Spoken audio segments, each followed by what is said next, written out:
All right, folks. Thanks for joining us again today on a Family Through Service, a V2VG podcast, Hey, you video got it. podcast. It took me a second to get it right because well, it's been a little bit since we've recorded. I actually have one I still need to put up.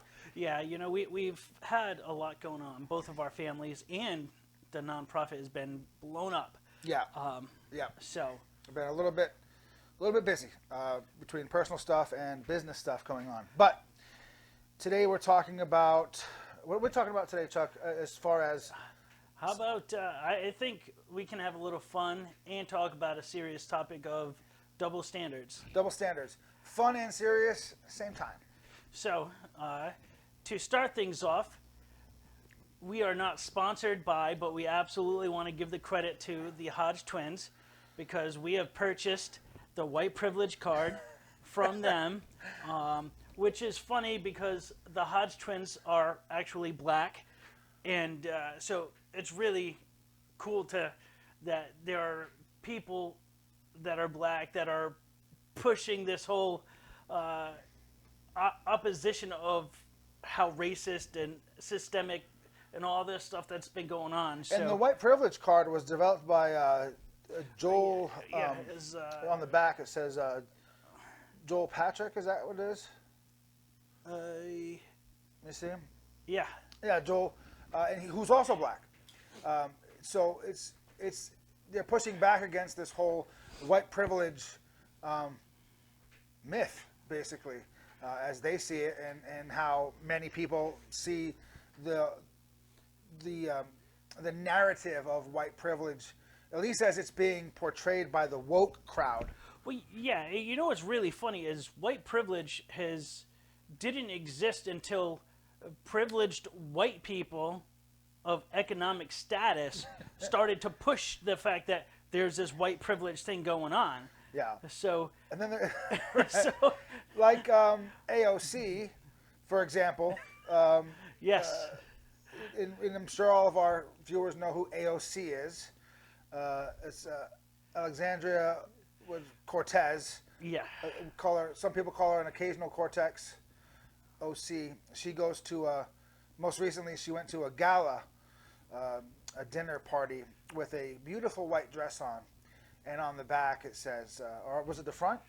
I think it was the I back. think it kind of did like a half wrap, Like a little from- wrap. Yeah. And in red it said, "Tax the rich."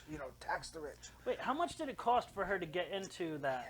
About $30,000 So, to get in there, which is what many people make per year. And $30,000 to get into this event, and she's wearing a dress. God knows how much the dress costs, but that's sort of irrelevant because just to get in costs 30 grand. Tax the rich. And the irony of it, of course, is that you need to be wealthy to get in to this fucking dinner in the first place. like, So yeah, tax the rich. Start with yourself, right? like, I mean, if either of us had an extra $30,000 laying around, we wouldn't use it to pay for one meal, right? I mean, no, no, I might be a big guy, but food isn't that important to me. yeah, right. So, I mean, there are other So- things we could find to do with them.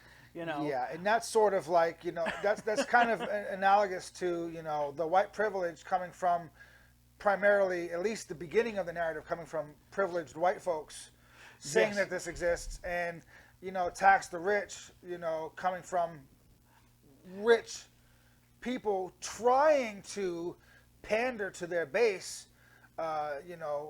Like it's if it wasn't so obvious, it would be sad, but it's funny in a bittersweet kind of ironic way, because the Yeah. people who don't get the irony are like, yeah, tax Like- the rich. You tell them, you go get them, AOC, and they're totally oblivious of the fact that she spent $30,000 to get into this dinner. Yeah, like, and what's funny is she's oblivious of why so many people are saying that the whole thing is ironic. And she went to the whole dictionary definition of what irony is. She wasn't mentally, she didn't have the mental capacity to figure out that her paying $30,000 for this event and wearing a dress, like you said, who knows how much it costs, and then have it specifically tailored and with the additional tax the rich, she wasn't able to comprehend. Yeah, she wanted to that explain aspect. what irony meant without realizing that the irony landed directly on her head. Yeah. So, and it's just par for the course. I mean, I don't know. So, we got the white privilege cards, and it's, and I know that there's a lot, there's a lot of people who are like, oh, it's a joke, okay? It's a white privilege card. You can't buy anything with it, obviously. Well, and the thing is, too, is And everybody asks, well, what can you get with that? Like, are you fucking kidding me? that's the point, right? I mean, but anybody who knows the basics of equal opportunity is people in the military, especially of our generation. I mean, Sure. there's really not a separation of certain things, and with the exception male to female, because I do think that there are some sexist issues happening, but that's not our topic today. Sure. But we've been around Black Americans, Hispanic Americans. Some of us have even been around like cross-training Aussies and French soldiers and stuff. And there is no such thing really as white privilege. There's economic privilege, right? I mean, There is economic privilege, But- and there's certainly a double standard. oh, absolutely. And if you want to see a double standard, don't look at race for the double standard. Look at your economic status for a double standard. Seriously. Just look at the news. I mean, yes, the United States doesn't have a class system or a caste system like they do over in India, strictly speaking. But for all intents and purposes, we do. Yeah, we don't have like a legal titled Right. hierarchy, But I mean, it still exists. I mean, The fact it exists in function, in form, but not in like a legal status. I mean, realistically, and everybody knows it. The wealthy, everybody, they get away with more. They get treated differently. They get preferential treatment on all these things, and it's like the darker variation of the golden rule, right? He who has the gold makes the rules. yeah, and if you doubt it, just ask an average employee of, say, a big corporation like Walmart what they make in comparison to even a manager, or going all the way up to the CEOs, right? I mean, Yeah. and you'll see it. And you can ask them, and in your own life, in your own work experience, your managers typically get away with more, more things are let slide more with them than with the people lower on the totem pole in the employee pool, because in the Army they call it RIP, right? Rank has its privileges. Yes. Yeah. And you can make a variation on that and say money has its privileges. Well, to a degree, I understand that it's a way of coming, right? Like Earn your when stripes. when you first get to any job, they're not going to take your word seriously Sure. on average everyday expenses and things of that nature. You have to kind of get to that position, but there's still a significant difference between those who get paid more, because they can say, oh, well, it was so-and-so's fault, and they're They'll not just- going to doubt it. They'll be like, okay, yeah, it is. Yeah. You get a scapegoat. They can come and go as they please. And I'm not talking about salaried people, but people who've been there for a long time. They make more money. They can leave early. They can come late and basically make their own schedule. You know what I'm talking about. We're seeing it a lot with the know. teachers union, but I want to stick to the race thing, because there's Sure, something yep. that happened recently which just blows my mind. And again, we try not to take sides on politics, so I'm not saying Democrats or Republicans, but I am specifically saying that this administration right now, and the media that is kind of brushing this administration's garbage under the rug. So I don't know if you've heard that California went through a recount for the mayor. I did not know that. So I think mayor, right? Whichever Or one's the for governor. the state. The governor. Yeah, the governor. And in the process of the recount, one of the people who are running, Larry Elder, who is black, was assaulted by a white woman wearing a gorilla mask, and then it barely hit mainstream media. But when it did, all that was being said is that he is a black-face white supremacist. Like, what happened to equality and progressiveness? What especially from California. You know, like how can you sit there and say someone who, no matter what the party is, someone who's trying to do their duty in the city, state, town, whatever, become an elected official and try and improve an area that needs much improving. I mean, they have an entire city of that is tent city, like where homeless veterans, Sure. mentally ill, Sure. like, and then to say he's a white supremacist with blackface, like, you know, Like come that's on that's now. what you took away from this whole thing. If that's not a double standard, I'm at a loss as far as what Yeah, is. you I get that a mean, lot when it's a conservative black man or a conservative black woman.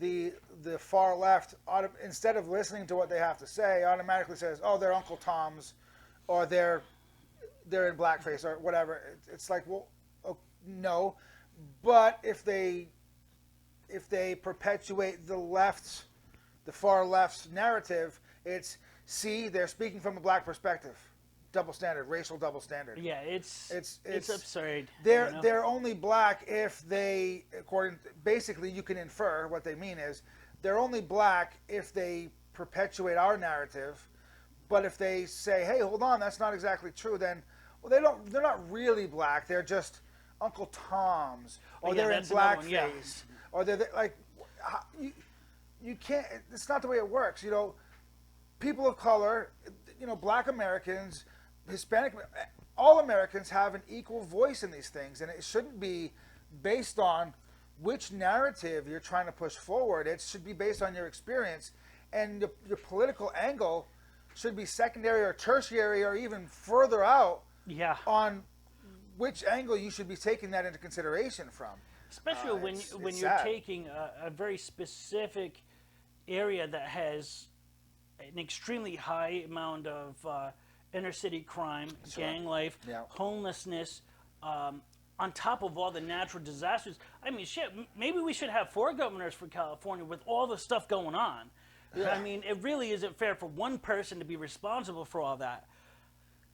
But, you know, Why not? I mean, At this point, yeah, right. I mean, and then I mean, if double standards, we can go all the way back to BLM and Black Lives Matters.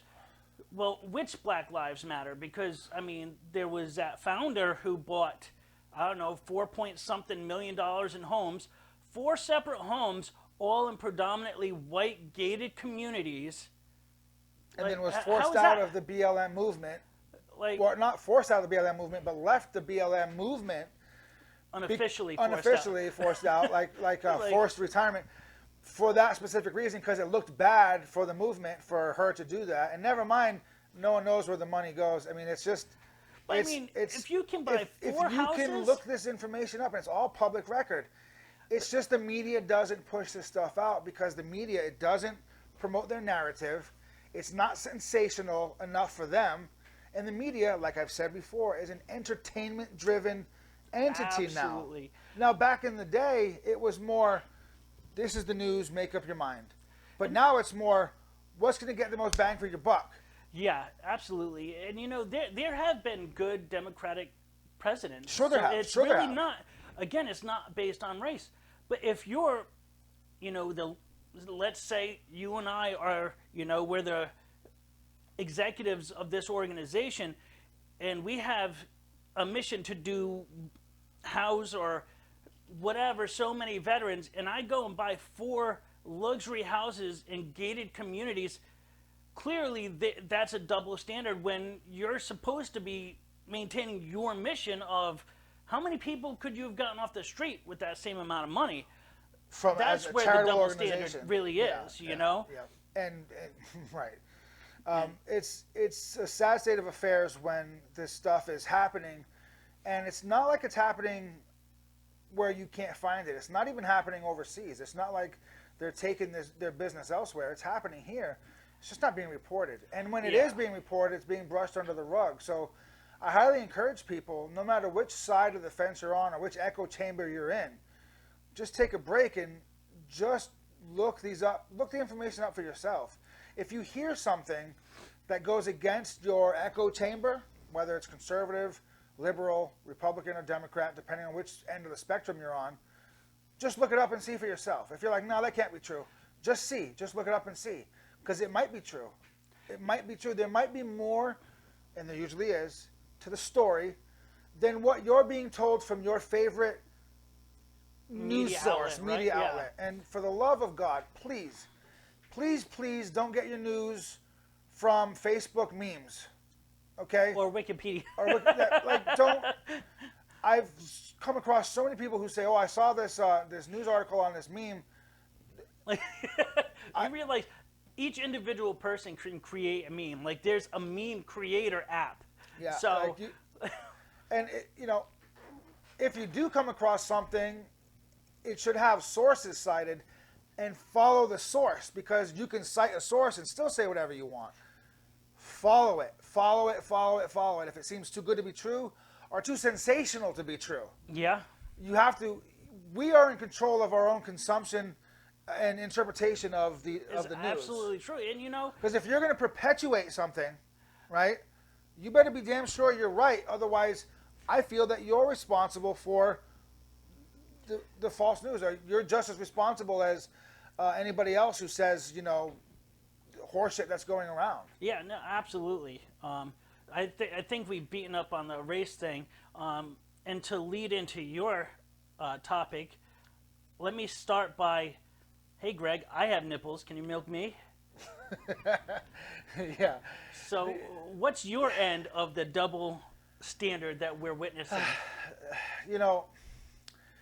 The abortion issue is very contentious in America. It has been since the 70s, and probably before then. I don't know. I wasn't around Yeah, I mean, then, but since it's become legal, I mean, yeah, it's been an issue, and it's been, a big issue, a smaller issue, a bigger issue, a smaller issue. But look, up until very recently, the issue was you would hear from the pro-choice people, my body, my choice. Okay, my body, my choice. All right. Now you have they're pushing for mandatory COVID-19 vaccinations or shots. And then people who are against those shots, for whatever reason, say, no, I don't want that in my body, because after all, it's my body, my choice. And they say, oh, no. no, because it affects other people. And then, but does it? Because you can still catch COVID-19 if you're given the shot. So it doesn't stop. The vaccination isn't a typical vaccination where you're free from it. So if it's my body, my choice for abortion, which actually affects another life, literally, why isn't it my body, my choice for a vaccination? And then you get into this. Well, you shouldn't have a view. You shouldn't be able to express your view on abortion if you don't have a uterus or a womb. If you're not a biological woman, is what they're saying. Which on one hand is funny, because everybody has the right to their opinion. But okay, yeah. You can say, fine, if I don't have if I wasn't born with the plumbing to bear a child, I shouldn't have a say in the abortion issue. And then you have transgender people, men who are trying to, purport to be women, and when they stand up and speak on abortion, they're allowed to have an opinion as long as it's pro-abortion. Yeah. on the abortion issue, and everybody says, see, she knows what she's talking about. And that's a huge double standard, because no matter how you view the transgender issue, okay, that person, that transgender individual, wasn't born with the plumbing to have a baby. That person doesn't have a womb, doesn't have a uterus. So if you're going to go by, hey, Eric, you shouldn't say anything about abortion. You don't have an opinion about abortion because you don't have a womb. Well, neither does that person, because they don't have a womb either, even though they're transgender. So why does their opinion count and mine doesn't? And it's really important to understand that someone who is transgender is there are exceptions scientifically, and they're actually called transvestites, right? Where they could have both external appendages or sexual organs and predominantly one internally. So in that sense, they could have a penis and have some the inside organs of a woman. But again, that's not transgender. That is a very specific condition. Oh, we're talking that's about very rare. chromosomal DNA males wanting to become females and having an opinion on abortion and being allowed to have a valid opinion on the abortion issue, whereas men who just stay men are not allowed to have an opinion, a valid opinion on abortion because we're men, and that's a glaring double standard, and it's. Especially, I'm not saying who's right. See, if you notice, I'm not saying this opinion's right, this opinion's wrong. I'm saying just look at it from a double standard. Don't attack me and say, well, you're wrong. I'm not saying who's right. I'm just saying double standard. Why do they get to have a say, but I don't? And where it comes to be the double, this is actually like two double standards in one. Oh, you mean a hermaphrodite, a person who's born with a? Oh, yes. But even then, one of the sexual organs is the primary function and one's not. Exactly. But I see what you're saying. Yeah. But this situation is almost like a double standard, because Ms. Psaki was asked about President Biden's faith, and if he is such a strong Catholic, then why is he supporting abortion? And her response is, well, he understands what women are going through and he supports this movement. And then she goes on to say, well, you've obviously never had to deal with this situation. You're obviously not pregnant. Well, how do you know this person wasn't a female transgender to a male? Or, like, how can you in the same conversation... But neither was Biden. Exactly. And he's the double standard of his faith and the policies. His faith and his policies are a huge double standard. And as a devout Catholic, I have a huge problem with President Biden's standing up for policies that totally contravene and contradict his purported faith. You look, to be a Catholic or to be a member of any organization, there are rules, okay, and you have to follow the rules.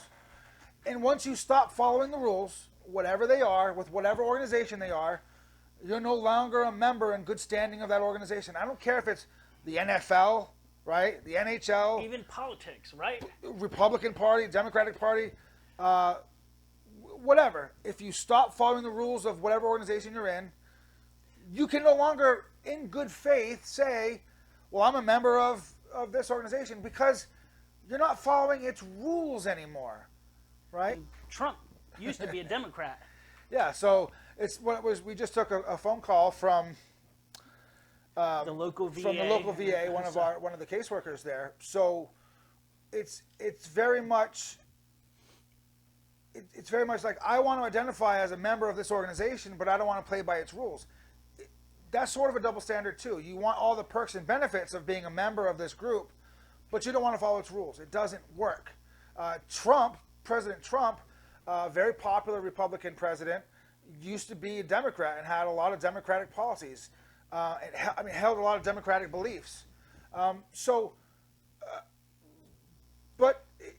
then he grew from those beliefs and he transferred to Republican. It's not to say people can't change. What I'm saying is, when you have a set of beliefs and you want to identify with those beliefs, that's fine. But then don't say, I identify with these beliefs, but I actually want to be part of this organization that doesn't. It's a double standard, and it doesn't add up. And on a micro scale, and this is not what we're doing, but we are trying to implement an evaluation sheet annually for our board members and for us. Yeah. Now, the double standard would be like, okay, we're going to do evaluation sheets on all you board members, but you don't get to have any say in how Towards our performance is, or any of that. But we've actually done the opposite. We're almost encouraging more so that we get feedback from them, because yes, we do the day-to-day work of this stuff, but we don't know the views we're putting out there, the intention. Like, we don't know what other people are seeing us as. Yeah, so how it's just as do important. other people perceive us? Are we coming across as arrogant, as rude, as contentious, or whatever word you want to use? How are we doing in our capacity as president, vice president of the organization. How are we doing? Where are we failing, and where can we grow? And absolutely, you know, and we did touch on a lot of hot topics, which I would love to do again. We did it in our audio podcast, and they've all been, it's been so long, they've all been deleted. But we should do the video podcast and do a couple hot topics. Sure, we can do hot topics, and go on from there. Is there any other basic double standards you see screaming out? I mean, you know, we mentioned one with when we interviewed my oldest son Dante and his friend about what's his face there, LeBron James, and people are literally being killed on their doorstep. But yet, how much money do you make, LeBron James? Yeah. How much is your security that takes care of you? Like, come on now. We're talking. If you want to talk about the elite of people outside of Hollywood, it's the professional sports people. For sure. Again, there's another class of citizen. And I don't want to hear people who make that much money a year tell me about how a group of people are oppressed.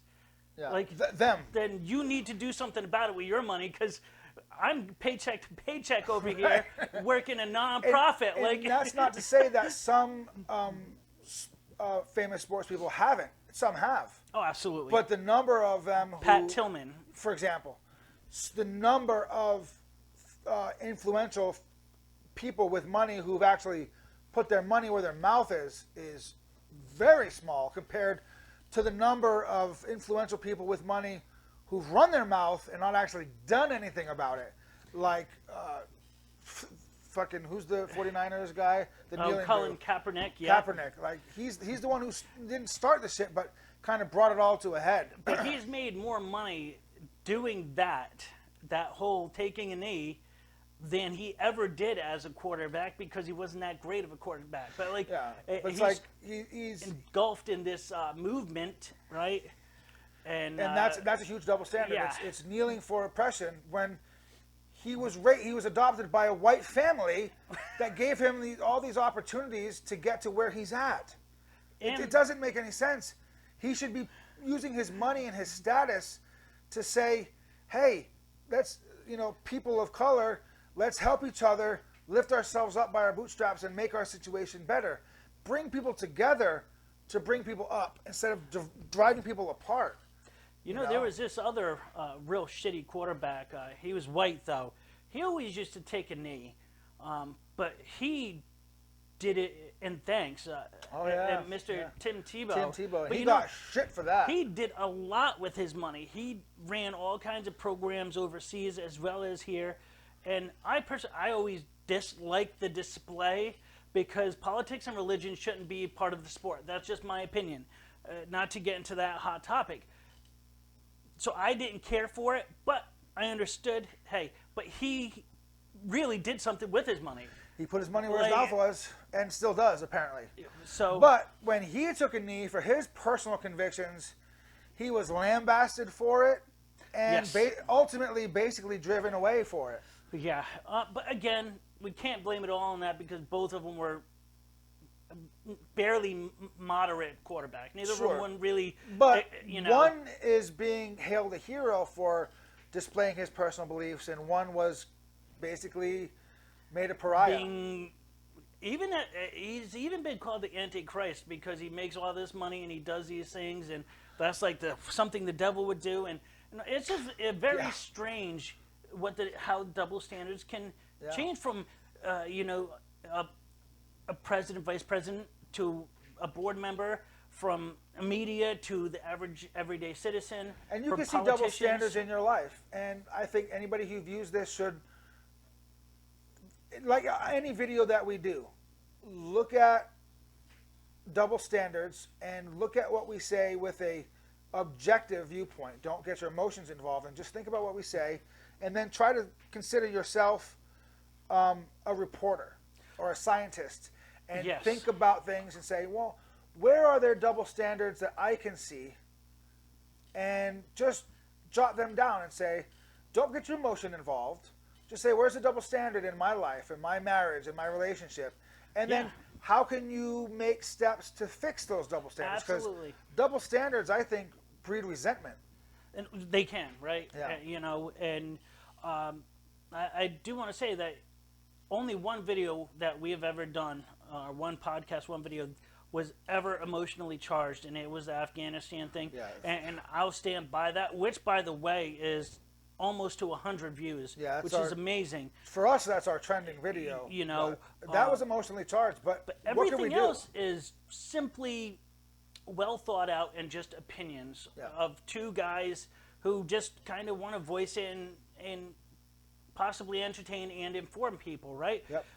So And again, you don't have to believe us. You can tell us that we're fucking stupid, and that's your opinion for it. Whatever. and I'm sure we've been called worse. So, No, I'm not going to say what I would say, but but you know, definitely don't just take anybody's word for it. Do a little no, digging. absolutely take no. Look, don't be spoon-fed your information, whether it's by us or anybody else. And Get don't- your information and find out for yourself, because in the information age today, you're able to do it. So do it. And you know, no matter what political side you're on, if you want to have a little fun with your friends, whether it be black, white, Hispanic, go to Hodge Twins, get yourself Yeah. a white privilege card.